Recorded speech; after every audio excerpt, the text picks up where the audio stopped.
start with Sefer Orchos Tzaddikim, and our big topic is the gate of haughtiness, which is, as the author said, is the worst character trait. And we continue with the next paragraph. And it says, haughtiness leads to the pursuit of honor for the purpose of ruling over other people. You're well aware of what happened to Korach and his congregation as a result of his haughtiness. He desires to aggrandize himself and take greatness which had not been given to him by heaven. Because of this, he entered into dispute which resulted in envy and hatred. And all these low traits, as will be explained with the help of Hashem. But those are like all of the character traits, different gates. Okay, so we now concentrate on haughtiness. So let's try to. So maybe we'll do only this small piece. 1 second. Only this small piece, and it says again from the beginning. We're going to explain. Haughtiness leads to pursuit of honor.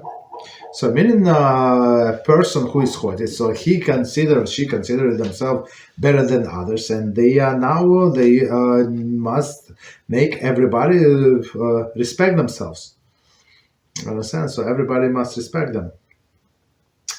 And pursuit of honor, commentary. How far will the man go for the sake of honor? The Torah sheds lights of the question by adding the simile in an important piece of information. Okay, when Hashem instructed Moshe to go to the Pharaoh on behalf of Jewish people, Moshe was told to meet Pharaoh at the Nile River.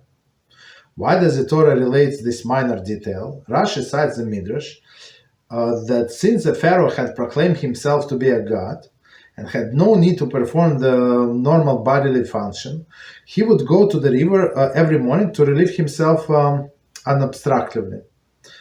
Now consider for a moment that what Rashi is saying. Pharaoh was the most powerful man of the mightiest nation in the world. No person received more honor than he.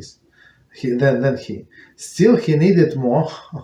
In spite of all of the inconvenience, discomfort, and physical pain, his arrogance drove him to the obsession on seeking more honor. So, and it's very interesting commentary.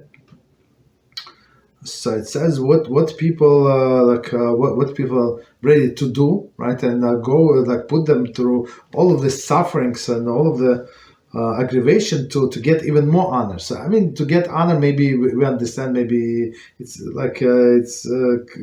more easy to understand.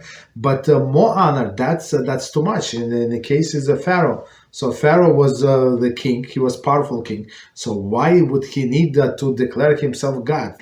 Who needs that? You understand? He's a king anyway. Nobody's claiming that he's not the king. Nobody's taking his power from him, but he decided he wanted it to be even more honorable, right? And suffering to go to the bathroom once a day. Can you imagine? Right? I'm not sure if he ate. Maybe he did not eat during the day. Maybe but that's the story is he would go only once a day to the bathroom in the morning. Well, everybody's sleeping, and I think everybody were ordered to stay home. Nobody were allowed to out on the street. Otherwise, they would kill them. You understand? So that's crazy. How people are ready to suffer. Right. And just to remind you, the side point I was learning in Rambam in chapter 4, Hilchos Dios, about Rambam said, we're not allowed to hold ourselves back. So if you need to go number 2, right, you must go as soon as possible. And this guy would hold the whole day. So for sure, it's not healthy.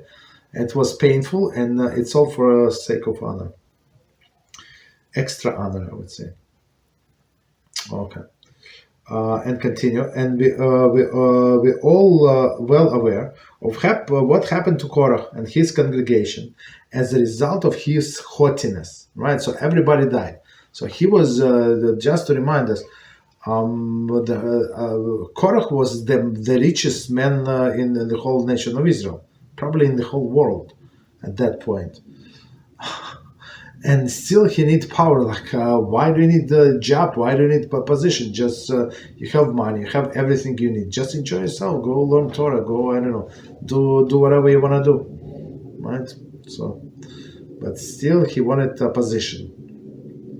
He desires to aggrandize himself and to take greatness, which he had been not given by heaven, right?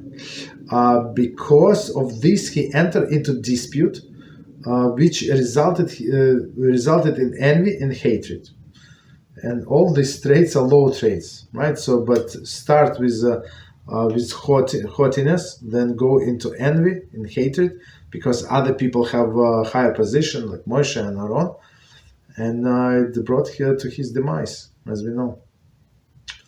Right, and commentary number 14, and it says, resulted in envy and hatred.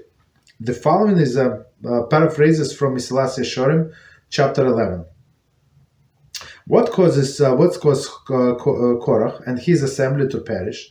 It was honor, as implied in Moshe's rebuke to Korach. It's not enough for you, yet you seek a priesthood as well. It's from Bamidbar 6 verses 9-11. Okay. And Chazal say in Midrash Bamidbar 18, this is all resulted from Korach seeing Eliphaz ben Uziel to become prince and desire that position for himself.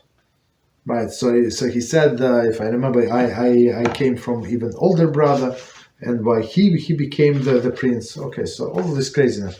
But okay, so what Mesillat Yesharim is saying? Right. So rebuke to Korach from Moshe was, it's not enough for you, right? So right, you want a priesthood as well. So he wanted to become Aaron, basically, right? But I think he started from Eliphaz. And then he would wanted to Aaron's position. Okay, we stop here.